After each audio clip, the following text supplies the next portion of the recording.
जामनगर में एक जादुई बगीचा था। दिन में उधर शांति रहती थी, लेकिन रात होते ही उधर आ जाता था देराज और बोलता था, सब मारे जाओगे, किसी को नहीं छोड़ूंगा। देराज एक सनकी भूत था। वो 20 साल पहले इसी गांव में अपनी बूढ़ी माँ के साथ रहता था। वो रोज सुबह काम पर जाता और रात तक कुछ पैसे सेठ उसे देता था। वो रोज अपनी माँ से कहता, माँ आप फिक्र मत करो, एक दिन मैं अमीर इंसान बनूंगा और आपको रानी की तरह रखूंगा। एक दिन देराज उसी बगीचे के पास से काम करने जा रहा था। उसने देखा कुछ लोग बगीचे में चोरी कर रहे हैं।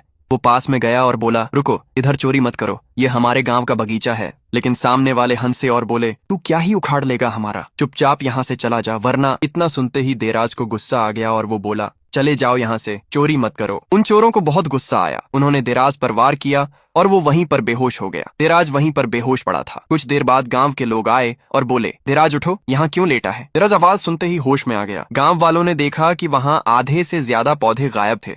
गांव वाले गुस्से में बोले, देराज तूने चोरी क्यों की, अब तुम्हें नुकसान भरना होगा। देराज ने पूरी बात बताई और बोला, मैंने चोरी नहीं की। लेकिन किसी ने भी उसकी बात नहीं सुनी और सबने गुस्से में आकर देराज का खेल खत्म कर दिया। उसकी लाश वहीं पर पड़ी रही और उसकी बूढ़ी माँ भी भूख के कारण चल बसी। उसी बगीचे में पूर्णिमा की रात देराज की आत्मा आ चुकी थी। वो रात पूरी बगीचे में एक बात ही चिल्लाता, बदला। एक दिन वही चोर उस बगीचे में दोबारा चोरी करने आए। वो जैसे ही आए उसी वक्त देराज वहां आ गया। देराज बोला, अब तेरा खेल खत्म बेटा, बहुत इंतजार कराया तूने, अब मैं मेरा बदला लूंगा। वो चोर रोने लगा और बोला, प्लीज मुझे जाने दो, मैंने तो सिर्फ वही किया जो मालिक ने बोला था। देराज गुस्से में बोला, कौन है तेरा मालिक, जल्दी बता मुझे। चोर बोला, उसका नाम है राहुल। ये नाम सुनते ही देराज चौंक गया। ये कोई और नहीं, गांव का सरपंच था। उसके बाद देराज बोला, किसी के कहने पर किसी को मारना भी तो गलत काम है। फिर उसने इन चोरों को कहीं हवा में गायब कर दिया। फिर देराज सीधा सरपंच के घर गया, लेकिन वहां जाकर उसने देखा कि चारों तरफ रक्षा कवच लगे हैं। सरपंच अंदर से बोला, मुझे पता था एक दिन तू बदला लेने जरूर आएगा,